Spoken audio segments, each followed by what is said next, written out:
दक्षिण लेबनान में इजराइल की भीषण बमबारी हुई है। अल मशा में हिजबुल्लाह का ठिकाना टारगेट किया गया। आईडीएफ हमले से अल मंसूरी में कई लोग घायल हुए हैं। तस्वीरें आप देखिए।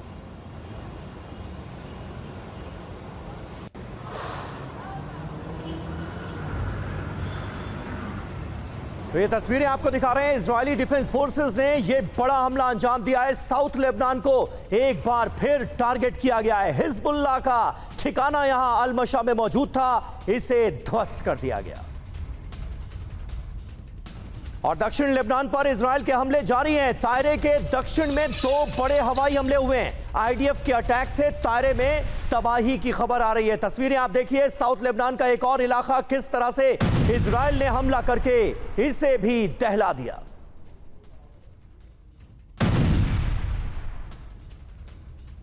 दूसरी खबर दूसरे वॉर फ्रंट से। सूमी में रूस के विध्वंसक हमले से कोहराम मच गया।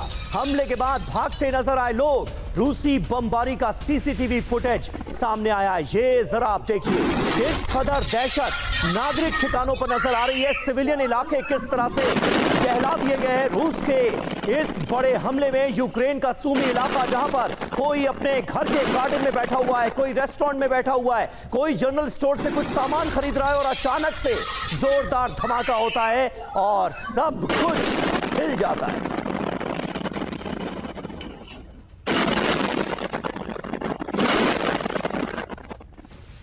तो यूक्रेन की 2 बड़ी ड्रोन फैक्ट्रियों पर हमले की खबर आ रही है। रूस ने बैलिस्टिक मिसाइल से इसे टारगेट किया है। मिसाइल इंटरसेप्शन में नाकाम रहा डिफेंस। ये तस्वीरें आप देखिए किस तरह से यूक्रेन की ड्रोन फैक्ट्रियों पर रूस ने हमला किया। एक बड़ी ड्रोन पावर बनकर उभरा है यूक्रेन। और अब वो तमाम जगहें जो कि यूक्रेनी ड्रोन से जुड़ी हैं, उनको चुन चुन कर रूस कर रहा है तबाह। और यूक्रेन का रूस पर बड़ा हमला हुआ है। रूसी ठिकानों पर ATACMS मिसाइलों से अटैक किया गया। हमले में रूसी इलाकों में तबाही की खबर है। यह देखिए आप।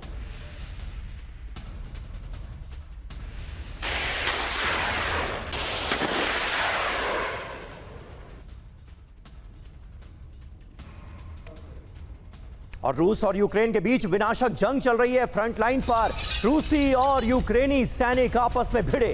काफी देर तक एक दूसरे पर फायरिंग हुई। ये देखिए आप किस तरह से आमने सामने की जंग चल रही है रूस और यूक्रेन के सैनिकों के बीच, और जमकर बहाया जा रहा है खून।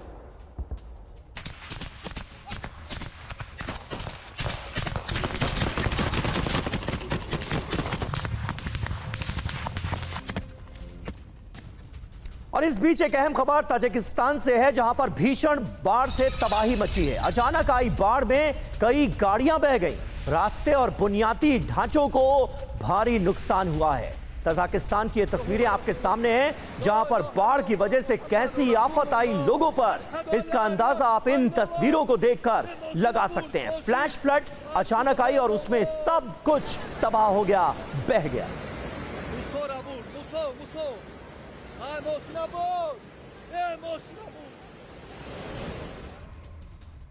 और वहीं चीन में भी बाढ़ से अच्छी खासी तबाही हुई है। पानी में अचानक तैरते दिखे 900 सांप। तैरते हुए सांपों का वीडियो किसी ने बनाया और यह वीडियो वायरल हो रहा है। चीन में इस वक्त पानी आफत बनकर टूट रहा है लोगों पर। अचानक पानी में तैरते दिखे हैं 900 के करीब सांप। तैरते हुए सांपों का ये वीडियो दुनिया में वायरल है।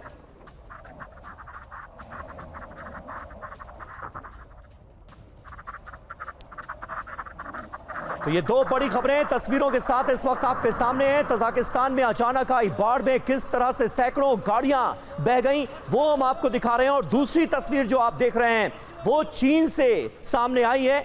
चीन में जबरदस्त बाढ़ का कहर झेलने के लिए लोग मजबूर हैं और पानी में अचानक तैरते दिखे हैं 900 के करीब सांप। ये तस्वीरें आप देखिए।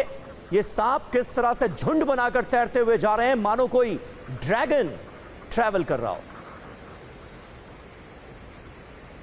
ईरान के हमले के बाद एयर डिफेंस सिस्टम को किया गया है एक्टिव। यूएई में ईरानी मिसाइल इंटरसेप्ट की गई। यूएई में ईरान का स्वॉर्म ड्रोन अटैक। जी हां, अपनी ड्रोन पावर दिखाई है यूएई पर हमला करके ईरान ने। तो ये तस्वीरें आपको दिखा रहे हैं यूएई में जो पिछली लहर जारी की गई थी, पिछले हमले हुए थे जिसमें तमाम जीसीसी देशों को निशाना बनाया गया, यूएई को बख्श दिया था ईरान ने। लेकिन इस बार यूएई में भी ईरान के हमले हुए हैं और नुकसान की खबर है। और वहीं यूएई के बाद कतर पर ईरान ने हमला किया है। दोहा में 4 से ज्यादा धमाके सुने गए। कतर में लोगों को सिक्योरिटी अलर्ट जारी किया गया है। लोगों को सुरक्षित जगहों पर जाने की सलाह दी गई है क्योंकि खतरा बहुत बढ़ गया है। और ईरानी हमलों से दहले पश्चिम एशियाई देश। कुवैत में ईरान का स्वॉर्म ड्रोन अटैक। अमेरिकी बेस पर ईरान का बड़ा हमला। पैट्रियट डिफेंस सिस्टम को निशाना बनाने का दावा किया गया है। ये देखिए आप तस्वीरें। कुवैत में ईरान के हमले की रडार फैसिलिटी को भी यहां टारगेट किया गया है। ईरानी अधिकारी के हवाले से फार्स न्यूज की रिपोर्ट सामने आई है। तो ये 3 बड़ी खबरें तस्वीरों के साथ आपको दिखा रहे हैं। यूएई में ईरानी मिसाइल इंटरसेप्ट हुई है। इसके अलावा आप कतर में देखिए, लोगों को सुरक्षित जगहों पर जाने की सलाह दी जा रही है। एडवाइजरी जारी की गई है क्योंकि खतरा बहुत बढ़ गया है। ईरानी हमलों से दहले पश्चिम एशियाई देश। कुवैत में ईरान का स्वॉर्म ड्रोन अटैक हुआ है। और हमारे साथ इस वक्त तमाम खास मेहमान मौजूद हैं। मेजर जनरल सुधाकर, सबसे पहले मैं आपके पास आऊंगा, ये आखिर हो क्या रहा है, जरा समझाइए। क्योंकि एक तरफ सीज फायर की धज्जियां उड़ रही हैं, जो एमओयू साइन हुआ था वो कहीं नजर नहीं आ रहा है। दूसरी तरफ ईरान अपने रुख से टस से मस होने का नाम नहीं ले रहा है। हॉर्मुज स्ट्रेट में फुल ऑन कंट्रोल ईरान को चाहिए ही चाहिए। और ऐसा लग रहा है कि अमेरिका को यह मंजूर नहीं है और इसका नतीजा हम अपने सामने देख रहे हैं इस वक्त इन हमलों के रूप में।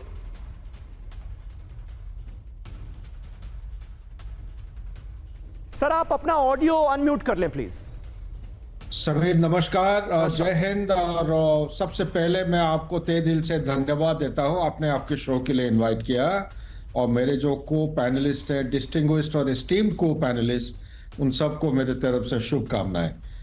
संक्षेप में अगर मैं आपका सवाल का जवाब दूं तो ये है, इजराइल, ईरान और अमेरिका के बीच में जो एमओयू का प्रिलिमिनरी या इनिशियल एग्रीमेंट हुआ है उसको वो डिरेल करना चाहता है। संक्षेप में उसको अगर विस्तार करने का आपका अनुमति है, मैं इतना कहना चाहूंगा कि आज के दिन में या पहले भी मिडिल ईस्ट में कुछ भी होता है इजराइल के जरिए से, तो उसके पीछे जुड़ा हुआ है इजरायली लॉबी। कहाँ पे? अमेरिका में। पूरा कांग्रेस के ऊपर जो दबाव और जो उनकी जो प्रभाव है ये इतने मात्रा में है, उसको कोई ना नजरअंदाज कर सकता है ना दखल अंदाज कर सकता है। तो उसको कहने पर ही डोनाल्ड ट्रंप, अगर आप ध्यान देंगे, ये डोनाल्ड ट्रंप 2.0 में कुर्सी में बैठने से पहले इलेक्शन कैंपेन के दौरान उन्होंने बहुत लंबा प्रॉमिस किया था। बिल्कुल, यूक्रेन लड़ाई को 24 घंटे में समाप्त कर दूंगा, ये हमास और इजराइल की लड़ाई को ये भी समाप्त होगा, कोई नई लड़ाई शुरू नहीं करूंगा। तो ये क्या हो गया? ये ईरान के ऊपर 2 बार क्यों हमला किए हैं? Unprovoked, illegal and I would say unethical लड़ाई इस किस्म का करके बिल्कुल, यानी अमेरिका की तरफ से अनएथिकल लड़ाई थोपी जा रही है ईरान पर बार बार, और इसके लिए इजराइल जिम्मेदार है, आप ये कह रहे हैं। लेकिन इजराइल की मानना अमेरिका की मजबूरी क्यों बन गया? प्रोफेसर अमिताभ, मैं आपसे जानूंगा इस सवाल का जवाब, लेकिन उससे पहले एक अहम खबर। ओमान में ईरानी हमलों का अलर्ट जारी हुआ है। दक में अमेरिकी सैन्य बेस पर हमला हो गया। अमेरिकी रिफ्यूलिंग प्लेटफॉर्म पर अटैक हुआ है। अमेरिकी लॉजिस्टिक्स फैसिलिटी को टारगेट किया गया है ताजा हमले में। ये देखिए आप तस्वीरें ओमान की। 24 घंटे में ईरान का तीसरा बड़ा हमला है ये।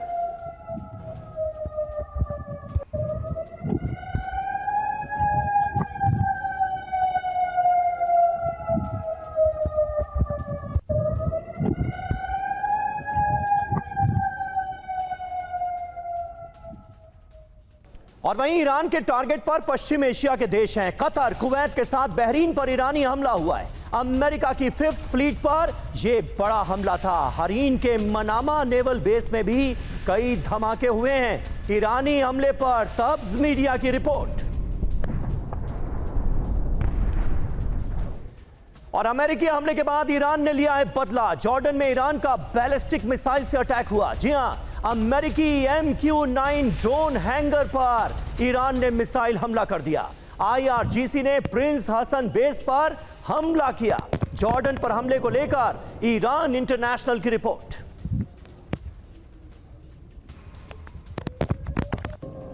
तो पश्चिम एशिया में महायुद्ध छिड़ा हुआ है। ईरान ने पश्चिम एशिया के 6 देशों पर हमला किया। जॉर्डन में अमेरिकी MQ-9 ड्रोन हैंगर पर मिसाइल अटैक हुआ। बहरीन में अमेरिकी नौसेना की 5th फ्लीट पर हमला किया गया। ओमान में अमेरिकी रिफ्यूलिंग प्लेटफॉर्म पर हमला हुआ। कुवैत में पैट्रियट डिफेंस सिस्टम पर हमला किया गया। जी हां, एक एक डिटेल हमले से जुड़ी आपको दे रहे हैं। कतर में अमेरिकी बेस के पास 4 धमाके सुने गए। UAE में एयर डिफेंस ने मार गिराई ईरानी मिसाइलें। खबर तो फिलहाल यही सामने आ रही है ईरान इंटरनेशनल और फार्स न्यूज के हवाले से। लेकिन प्रोफेसर अमिताभ, सबसे पहले अब आप मुझे यह बताइए, जिस बात का जिक्र सुधाकर सर भी कर रहे थे कि कहीं ना कहीं इजराइल के दबाव में अमेरिका यह सब कुछ कर रहा है। इजराइल की इस कदर मानने की मजबूरी क्या है अमेरिका के लिए? ये बहुत सारे लोगों को दुनिया में समझ में नहीं आ रहा है। आखिर इतना मजबूर क्यों है इजराइल के सामने अमेरिका? देखिए, मुझे नहीं लग रहा है ये पर्टिकुलर जो सेकेंड राउंड, अगर इसको हम कह सकें कि ये जो सेकेंड राउंड की जो बमबारी हो रही है जी, उसमें इजराइल का हाथ मुझे दिखता है। क्योंकि पहले राउंड में इजराइल ने अपना एक्शन दिखाया, अमेरिका ने अपना एक्शन दिखाया। इस बार अगर रियल सेंस में देखा जाए तो वो हॉर्मुज के कंट्रोल के लिए लड़ाई है और उसके लिए अमेरिका पूरे जान लगा दिया है कि इसको किसी भी तरह ईरान के हवाले नहीं करना है। और ईरान ये कहता है कि हम हॉर्मुज को किसी भी तरह से पहले की स्थिति में नहीं लाएंगे। तो ये एक विरोधाभास है जो उन दोनों के बीच है। और मेमोरेंडम ऑफ अंडरस्टैंडिंग भी जो साइन हुई थी, जो उसका 5th क्लॉज है, वो बड़ा एम्बिगुअस था, बड़ा एक अस्पष्ट सा था, जिसमें कहा गया था कि 30 दिनों तक इसमें जो आवाजाही है वो पूरी पहले की तरह हो जाएगी, वहां से माइन हटा दिए जाएंगे। 60 दिन बाद क्या होगा ये ईरान, ओमान और अमेरिका मिलकर डिसाइड करेंगे। तो इजराइल का रोल यहाँ न्यूनतम मुझे लग रहा है, क्योंकि इजराइल की जो इमीडिएट ऑब्जेक्टिव थे, लॉन्ग टर्म भले ही ना हो, वो अचीव हो गए थे। लेकिन इस समय इजराइल ने, नेतन्याहू ने एक दूसरा पासा फेंका है। उन्होंने कहा कि ट्रंप साहब के ही जान पर खतरा है, इंटेलिजेंस शेयर किया था। वैसा ही कुछ उन्होंने पहले भी कहा था कि ये तुरंत हम कर देंगे, खत्म हो जाएगा, वहां के लोग विद्रोह में खड़े हो जाएंगे। तो मुझे लगता है इस बार इजराइल के झांसे में अमेरिका नहीं आएगा। और JD वांस जैसे लोग भी बहुत ऑब्जेक्ट किए थे इस बात को लेकर पहले राउंड के स्ट्राइक में कि ऐसा हो सकता है। लेकिन ये जो है अब वो वही हॉर्मुज को कंट्रोल को लेकर है कि कौन उसको कंट्रोल करेगा। और ये ओमान पर भी अटैक कर रहे हैं, हालांकि वो अमेरिकन इंटरेस्ट पे भी कर रहे हैं जी। ओमान पर भी अटैक कर रहे हैं, जिनके साथ मिलके उनको हॉर्मुज को कंट्रोल करना है 60 दिन बाद, या जो भी उनकी जो अंडरस्टैंडिंग है। तो मुझे लग रहा है इस समय ईरान और अमेरिका के बीच असली लड़ाई शुरू हुई है, जिसमें अब तक इजराइल इन्वॉल्व नहीं है। बिल्कुल सही बात है। आप कह रहे हैं कि असल मुद्दा जो है वो हॉर्मुज पर कंट्रोल का है, और ये तो बिल्कुल डे 1 से रुख साफ नजर आ रहा है ईरान का कि हॉर्मुज पर कंट्रोल किसी भी हाल में छोड़ा नहीं जाएगा। जो भी शिप यहां से होकर गुजरेंगे वो ईरान की इजाजत लेकर गुजरेंगे। इस बात पर ईरान बुरी तरह से अड़ा हुआ है और इसी वजह से अमेरिका हमले कर रहा है, ये बहुत लोगों को मानना है। और दूसरी अहम बात, वी विल किल ट्रंप के नारे जिस तरह से बुलंद हुए खामनेई के जनाजे में, वो भी एक बहुत बड़ा रीजन है। IRGC ने हमले का वीडियो जारी किया है। बैलिस्टिक मिसाइल से हमले का दावा किया गया है। कतर, इमाद, खैबर शेकन मिसाइलें दागी गई हैं। फतेह 110 और जुल्फिकार मिसाइलों से हमला किया गया है। 2000 किलोमीटर रेंज वाली बैलिस्टिक मिसाइलें दागी गई।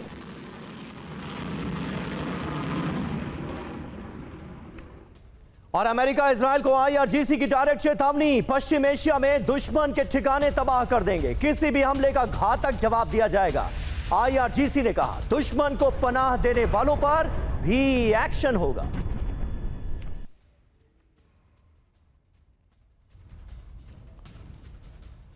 और इस बीच एक अहम जानकारी आपको और दे दें। मुश्तबा खामनेई, ईरान के नए सुप्रीम लीडर, उनकी नई तस्वीर सामने आ गई है। जी हां, एक तरफ मुश्तबा खामनेई के टारगेट पर ट्रंप बताए जा रहे हैं, हॉर्मुज की नई जंग छिड़ी हुई है, और दूसरी तरफ मुश्तबा खामनेई जो अभी तक सामने नहीं आए हैं, सुप्रीम लीडर बनने के बाद उनकी एक नई तस्वीर सामने आई है। IRGC ने मुश्तबा खामनेई की तस्वीर जारी की। ये देखिए आप, अली खामनेई की के सुपुर्दे खाक के बाद ये पहली तस्वीर है मुश्तबा खामनेई की। IRGC ने दावा किया है कि हमारे supreme leader Ayatollah Mushtaba Khamenei पूरी तरह से स्वस्थ हैं और खामनेई की मौत का बदला लेगा ईरान। मुश्तबा खामनेई ने किया विध्वंसक ऐलान, हर हाल में शहादत का बदला लेंगे, ये कह रहे हैं Mushtaba. Supreme leader Mushtaba Khamenei ने ये लिखित बयान जारी किया है। ईरान की तस्नीम न्यूज एजेंसी का बड़ा दावा सामने आया है मुश्तबा खामनेई के बयान को लेकर, जिसमें मुश्तबा इस बात का जिक्र कर रहे हैं कि वो अपने पिता के खून का बदला लेंगे, वो ईरान के शहीदों के खून का बदला लेंगे।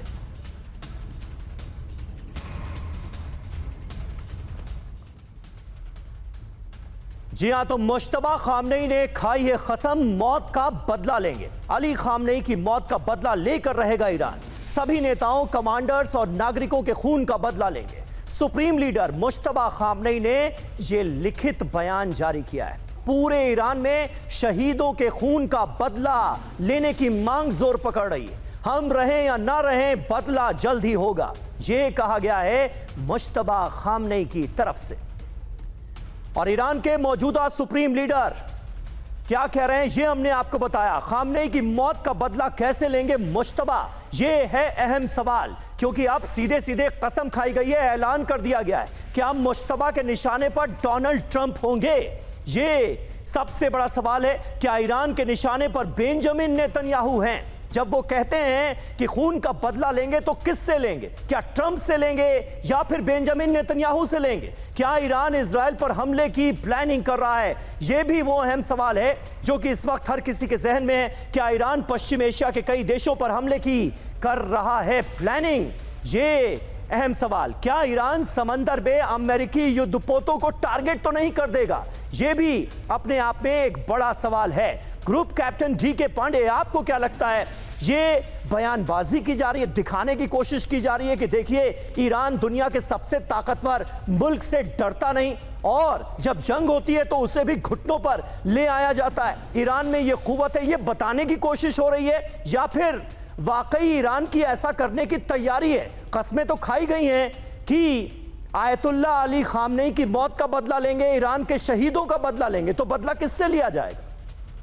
जय हिंद, धन्यवाद संवाद में शामिल करने के लिए। देखिए, महत्वपूर्ण ये है कि जिस प्रकार से पूरे के जनाजे में जो लोग आए, हाँ, उनका जो एक उत्साह था, जो पूरा एक माहौल था, इतना ज्यादा जो है वो उत्तेजित था कि वहां अगर ऐसी चर्चा नहीं की जाती कि भाई बदला लिया जाएगा, तो शायद वहां के लोगों को उतनी शांति नहीं मिलती, जहां तक मेरा ये आकलन कहता है। और कहा जा रहा है कि लगभग 2 करोड़ से ऊपर, अब संख्या के बारे में काफी कुछ डिस्कशन है, वो अलग मुद्दा है, लेकिन ये निश्चित रूप से है कि ऐसे मौके पर जब आपके सेंटिमेंट को आप ट्रिगर कर देते हैं, तो लोग चाहते हैं कि जो मौतें हुई हैं ये हमारे ऊपर अटैक है और उनका बदला लिया जाना चाहिए। उसी लिए जो है बाद में भी ये खबर दी गई और वहां पर पोस्टर भी लगाए गए पर्शियन में, इंग्लिश में, कि भाई death to Donald Trump. And जहां तक बात है कि किसको टारगेट किया जाता है, इजराइल या अमेरिका, यानी कि डोनाल्ड ट्रंप या नेतन्याहू, तो अटैक तो दोनों की तरफ से होना है, दोनों को ही टारगेट करना है। और शायद इस बात की खबर इजराइल को है और उन्होंने ये खबर दी है डोनाल्ड ट्रंप को। उसके बाद हमने देखा किस प्रकार से वो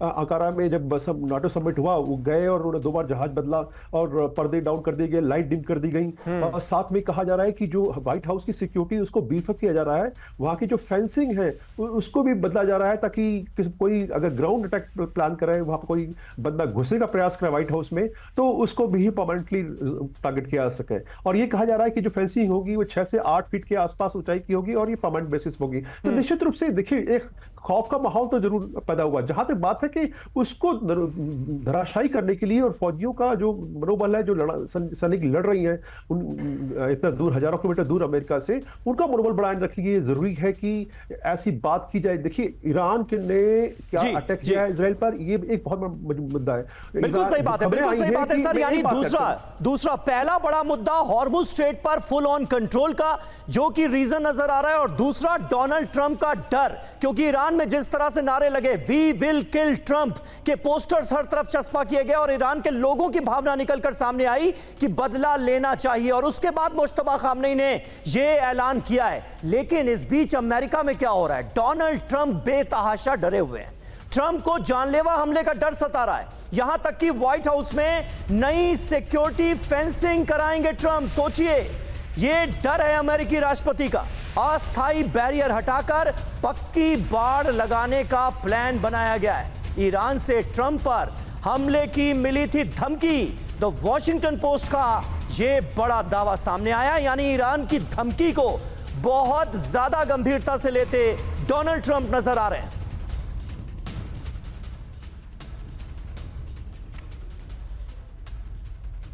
तो सोचिए, जिस इंसान को दुनिया का सबसे ताकतवर इंसान माना जाता है, सबसे सुरक्षित घेरे में वो रहता है, वो इस कदर डर रहा है। ट्रंप को ईरान के हमलों का डर है।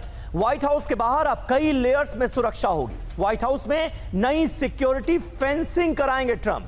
अस्थायी बैरियर जो यहां पर लगा था उसे हटाया जाएगा और इसे हटाकर 9 फीट ऊंची पक्की बाड़ लगाने का प्लान बनाया गया है। व्हाइट हाउस के बाहर पैदल चलने वालों की आवाजाही पर भी पाबंदी लग सकती है। खामनेई के जनाजे के दौरान ट्रंप की हत्या की धमकी मिली थी। नए सुरक्षा उपायों से गलत संदेश जाएगा, ये कांग्रेस प्रतिनिधि एलेनोर होम्स नॉर्टन कह रहे हैं। यानी अमेरिका में भी ये बात जोर शोर से उठ रही है कि इससे तो ये लगेगा कि अमेरिकी राष्ट्रपति बहुत ज्यादा डरे हुए हैं ईरान से, लेकिन उसके बावजूद ये सब कुछ हो रहा है। बहरहाल, ट्रंप को ईरान की डायरेक्ट धमकी सामने आई है। ट्रंप के लिए अब सुरक्षित नहीं रहेगा व्हाइट हाउस। खामनेई के बदले के लिए कहीं भी हो सकता है हमला। ईरानी सांसद अलाउद्दीन की ये बड़ी चेतावनी सामने आई है। ईरान इंटरनेशनल ने यह दावा किया है। तो ईरान के रडार पर व्हाइट हाउस है। ट्रंप के लिए अब सुरक्षित नहीं रहा व्हाइट हाउस, यह कह दिया गया। खामनेई के बदले के लिए दुनिया में कहीं भी अटैक हो सकता है। ट्रंप और नेतन्याहू बदले का सामना करने के लिए तैयार रहें। ईरानी सांसद हैं अलाउद्दीन बोरोजेडी, उनकी यह बड़ी चेतावनी सामने आई है। खामनेई की हत्या का बदला उनके समर्थकों की जिम्मेदारी है, यह कहा गया। खामनेई की मौत का बदला अब एक ग्लोबल मूवमेंट बन चुका है। ईरान इंटरनेशनल के हवाले से ये खबरें सामने आ रही हैं। मेजर जनरल सुधाकर, किस तरह से आप देखते हैं इन खबरों को? आयतुल्लाह खामनेई की अमेरिका और इजराइल के हमलों में जान गई और तब से ही ये बात कही जा रही थी कि भाई ईरान इसका बदला लेगा, लेकिन अब जनाजे में ईरान के लोगों का रुख देखकर मुझे लगता है ट्रंप कुछ ज्यादा ही डर गए। फेंसिंग लगाई जा रही है, लोगों के आने जाने पर भी व्हाइट हाउस के बाहर मुमकिन है पाबंदी लगा दी जाए। मैसेज क्या जा रहा है? मतलब ईरान धमकी देता है और दुनिया का सबसे सुरक्षित, सबसे ताकतवर माना जाने वाला इंसान, जो कि अमेरिका जैसे मुल्क का राष्ट्रपति है, वो इस कदर डर जा रहा है। समीर, बहुत अच्छा सवाल आपने किया है। अगर आपके पास समय हो तो मैं अपना जो वाकया है मैं पूरा करने की आपकी अनुमति जी बोलिए सर। ओके, सबसे पहले हमें समझना पड़ेगा कि इजराइल जो है, इजराइल जियोपॉलिटिकली इजराइल एक छोटा सा देश नहीं है, ये अमेरिका का एक एक्सटेंशन है, ये सैटेलाइट पोस्ट है। जो भी कुछ वो कर रहा है उसका कहीं ना कहीं टैसिट या अंडरकवर कहीं ना कहीं एग्रीमेंट डोनाल्ड ट्रंप या अमेरिका और इजराइल के बीच में है और ये करते रहेगा। लेकिन ज्योग्राफिकली स्पीकिंग, जियो स्ट्रेटेजिकली स्पीकिंग, इजराइल का जो एक्सपेक्टेशन है वो ग्रेटर इजराइल बनाना चाहता है और उस तरफ में ज़्यादा समय ना लेते हुए वो 1996-97 में जो क्लीन ब्रेक का एक डॉक्यूमेंट था टॉप सीक्रेट, उनका एक अहम सेंट्रल पहलू है कि इजराइल के मुताबिक पैलेस्टीनियन का टू नेशन थ्योरी बिल्कुल मंजूर नहीं है, वो डॉक्यूमेंट के मुताबिक नहीं है। जी, अभी जी। आपके सवाल जो आपने सेंट्रल पॉइंट जो पूछा है, ये क्या डर गए हैं, एक सुपर पावर का प्रेसिडेंट है तो क्या ये ईरान की धमकी से, ईरान का धमकी तो पहले से भी था। हाँ। 28 फरवरी को जब उनका सुप्रीम लीडर का देहांत हुआ या बम करके मार दिए थे और उनका 49 सीनियर लीडर्स को मारे गए थे, Yes. उसके बाद तुरंत उन्होंने धमकी दिया था। 13 जुलाई 2024 को अगर आप ध्यान ले लेते हैं, पेंसिल्वेनिया में डोनाल्ड ट्रंप कैंपेनिंग के टाइम में उनके कान के बीच में से छेद होके गया था एक बुलेट, वो भी एक धमकी था और वो जुड़ा हुआ है ईरान के साथ। अभी तक उनका जुडिशियल इंक्वायरी चल रहा है, अभी तक सामने Right. नहीं आया है। और उसके बाद 13 सितंबर 2024 को फिर से जब वो गोल्फ खेलने जा रहे थे वेस्ट पाम बीच पे, वहां पे भी एक जना को पकड़े थे, वो भी जुड़ा हुआ है ईरान के साथ। तो ईरान के जो धमकी और थ्रेट है, ये पिछले 47 साल से चलती आ रही है। बिल्कुल ये बिल्कुल, एक पिछले ऐसा 27 precedent साल से है, बस चलती दो आ रही है। लाइनों। और अमेरिका और ईरान की ये अदावत तो सर बहुत पुरानी है। देखा जाए तो शुरुआत अब करेंगे तो 1979 में हमें पहुंचना पड़ेगा, इस्लामिक रिवॉल्यूशन के वक्त में। बहरहाल एक अहम खबर ईरान में महाविनाश की तीसरी लहर से जुड़ी।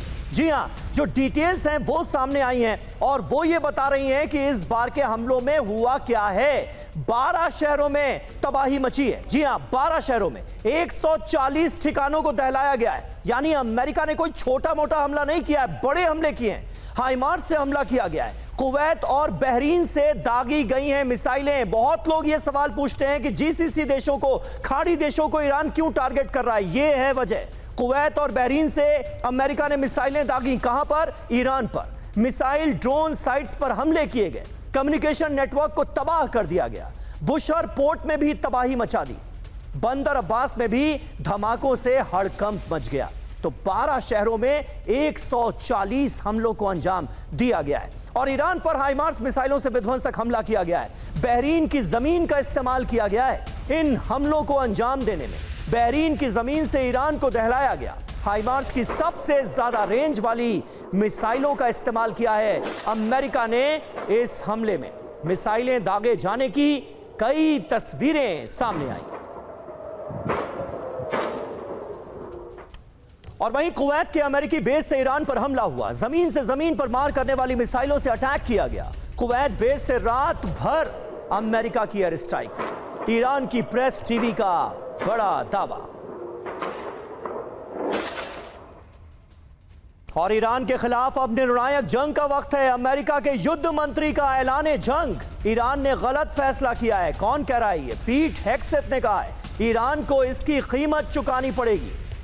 अमेरिका के युद्ध मंत्री पीट हेग्सेथ ने एक बार फिर ईरान को धमकाया है और पूरे ईरान में अमेरिकी हमलों से हड़कंप। तेहरान में एयर डिफेंस सिस्टम को एक्टिव किया गया। बंदर मशहर में air defence system ready mode पर है। हॉर्मुज के नजदीक जास्क में भी सुने गए कई धमाके। और अमेरिका के भीषण हमलों से कांपा दक्षिण ईरान। बुशहर के नजदीक असलुये पर भयंकर हमला हुआ है। यहां पर साउथ पार्स गैस फील्ड को टारगेट किया गया है। हॉर्मुज में जहाज पर हमले के बाद जवाबी एक्शन देखने को मिल रहा है। प्रोफेसर अमिताभ सिंह हमारे साथ मौजूद हैं। अमिताभ सर, ये तो वही पुराने हालात एक बार फिर नजर आ रहे हैं। ढाक के 3 पात हम लौटकर वहीं पर आ गए जहां से चले थे। हॉर्मुज स्ट्रेट भी बंद हो गया है और हॉर्मुज स्ट्रेट पर कंट्रोल को लेकर अमेरिका और ईरान एक बार फिर आमने सामने है। दुनिया के लिए यह खबर कितनी बुरी है? देखिए, दुनिया के लिए तो खबर सचमुच बहुत बुरी है। दुनिया का 20% तेल और ईंधन यहाँ से गुजरता है।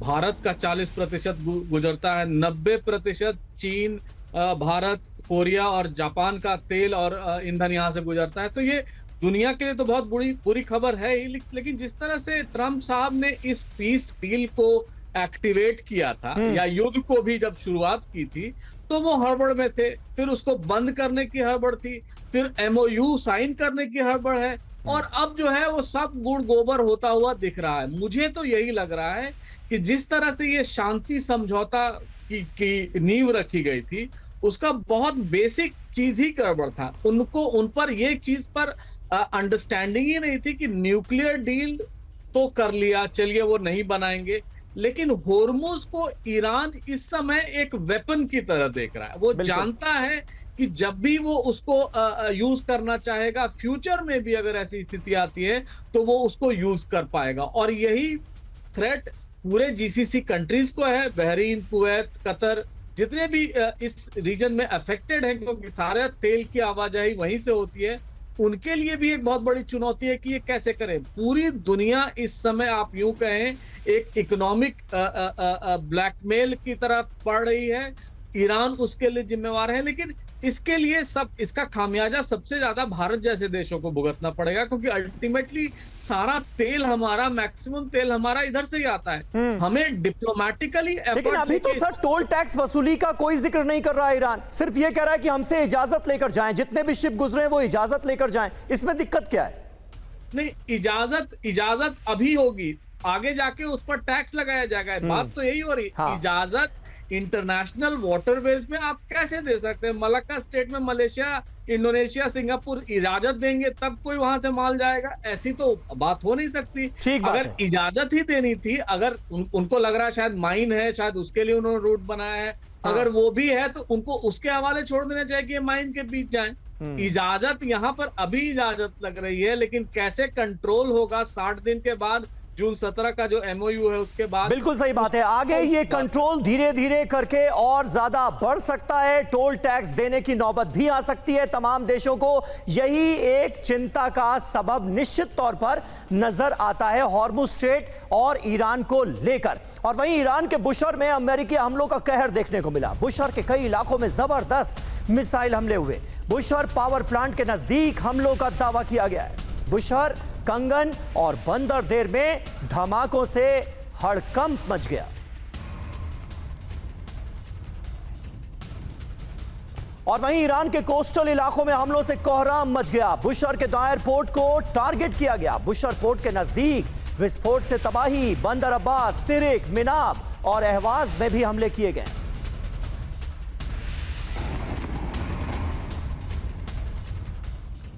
और इस बीच खबर है मध्य ईरान में भी अमेरिका के जबरदस्त हमले हुए। करमान, ज्वास्क, यज़्द में भयंकर एयर स्ट्राइक की खबरें आ रही हैं। सिस्तान और बलूचिस्तान के कोनारक में भी धमाके हुए हैं। ईरानी एयर डिफेंस से कई मिसाइलें इंटरसेप्ट की गई और इन्हें हवा में ही नष्ट कर दिया गया।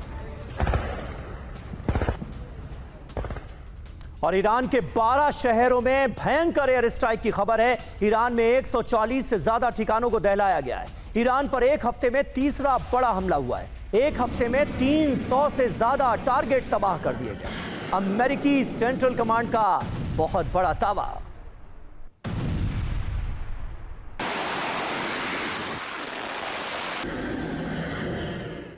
तो ऐसा नहीं है कि ईरान को इस साहस की कीमत नहीं चुकानी पड़ रही। अमेरिकी हमलों से ईरान भी कांप रहा है। एक हफ्ते में अमेरिका का तीसरा बड़ा हमला हुआ है। ईरान में 140 से ज्यादा ठिकानों को दहला दिया गया। एक हफ्ते में 300 से ज्यादा टारगेट तबाह कर दिए गए।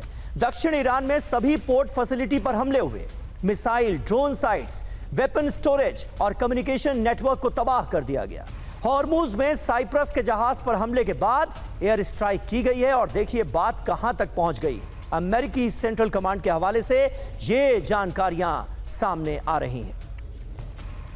ग्रुप कैप्टन जी के पांडे हमारे साथ मौजूद हैं। पांडे सर, ये बात रुकेगी कहां जाकर? अब देखिए, 140 देशों को टारगेट करने का उद्देश्य, 140 जो स्ट्राइक की गई उसकी एम क्या है कि अभी तक सारे जो अटैक एयर स्ट्राइक थी फोकस थी सदर्न ईरान पर, और ये अब मिडिल सेंट्रल ईरान की तरफ भी टारगेट किया गया। मैसेजिंग बड़ी क्लियर है ईरान के लिए कि भाई आप अगर कोशिश कर रहे हैं कि हम शांत हो गए हैं और हम केवल बातचीत करेंगे, तो ऐसा नहीं है। जबकि डोनाल्ड ट्रंप ने साफ कहा कि सीज फायर, एमओयू सब खत्म है, लड़ाई वो अलग, बातचीत अलग होगी, लेकिन हमारे बीच में जो ये आदान प्रदान है सैनिक का वो चलता चलता रहेगा, बड़ा क्लियर मैसेजिंग थी। अब बात है कि कहां तक। अब देखिए एक बात और बहुत स्पष्ट रूप से स्थापित हुई है कि ईरान को पता था कि अगर लड़ाई होगी तो उनके ठिकाने जो है एयर डिफेंस सिस्टम एक्सपोज होंगे और उनको टारगेट किया जाएगा। उसने जो अंडरग्राउंड सिस्टम तैयार किए हैं, अपनी प्रोडक्शन लाइंस को तैयार किया है, प्रोडक्शन सप्लाई चेन को स्ट्रॉन्ग किया है, वो सब अंडरग्राउंड है, काफी गहराई में। और इसीलिए शायद वो अभी तक उनकी जो वॉर वेजिंग कैपेबिलिटी है उनको समाप्त नहीं किया गया।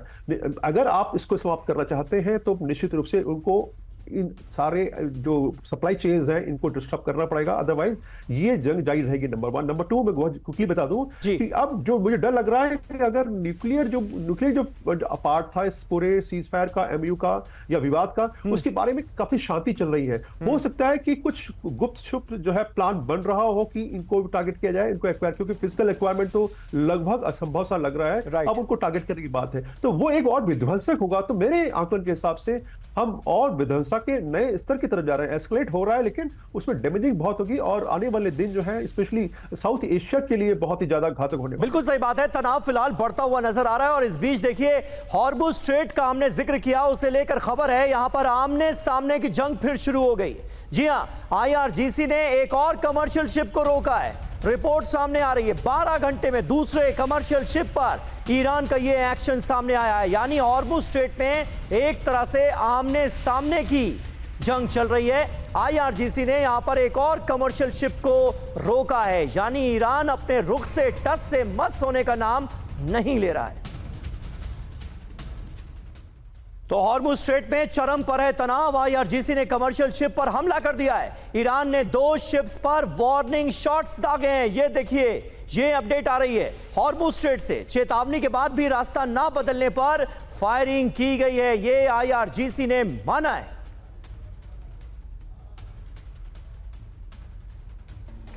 और तनाव बढ़ने के बाद फिर से हॉर्मुज स्ट्रेट को बंद कर दिया गया है। ईरानी सेना ने शिप की आवाजाही रोक दी है। अगले आदेश तक हॉर्मुज स्ट्रेट को ब्लॉक किया गया है। अमेरिकी चेतावनी के 24 घंटे बाद हॉर्मुज स्ट्रेट बंद। तो ये देखिए, ये नौबत आ गई है, हॉर्मुज स्ट्रेट एक बार फिर बंद हो गया है। अगले आदेश तक हॉर्मुज स्ट्रेट को ईरान ने कर दिया है ब्लॉक।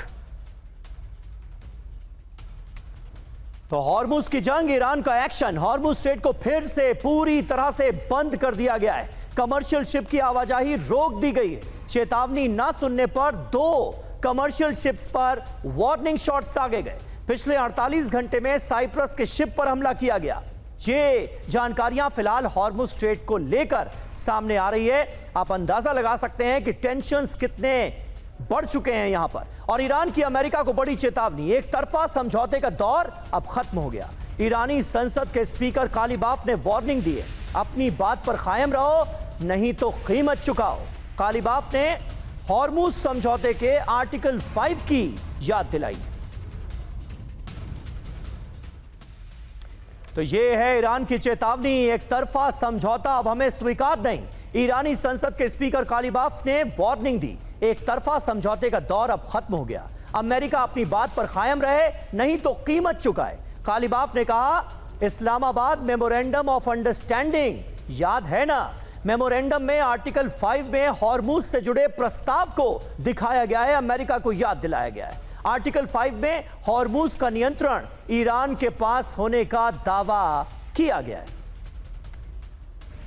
और 2027 में हो सकता है बहुत बड़ा तेल संकट। हॉर्मुज बंद होने से ग्लोबल सप्लाई में भारी कमी।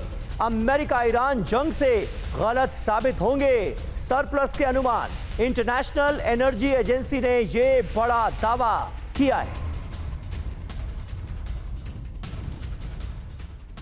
और इस बीच ईरान बड़ी जंग की तैयारी कर रहा है, तेजी से अपने ड्रोन प्रोडक्शंस में इजाफा कर रहा है। सीज फायर के दौरान 3 गुना बढ़ा दिया गया था ड्रोन प्रोडक्शन। ईरान के कार्यवाहक रक्षा मंत्री अल रेजा ने यह दावा किया है, एडवांस तकनीक के साथ नए ड्रोन्स बना रहा है ईरान। और वहीं ईरान से नई जंग की तैयारी में इजराइल है। ईरान पर बहुत बड़े हमले की तैयारी कर रहा है इजराइल। इजरायली सेना को नेतन्याहू का आदेश। इजरायली रक्षा मंत्री काट्स ने किया दावा, ईरान के खिलाफ अब फुल स्केल वॉर की तैयारी। और बहुत बड़ी न्यूक्लियर तैयारी में ईरान लगा हुआ है। न्यूक्लियर केंद्रों को फिर से ठीक कर रहा है ईरान। ईरान की न्यूक्लियर साइट्स पर बड़े पैमाने पर निर्माण किए गए। सैटेलाइट तस्वीरों से CNN ने यह बड़ा दावा किया है।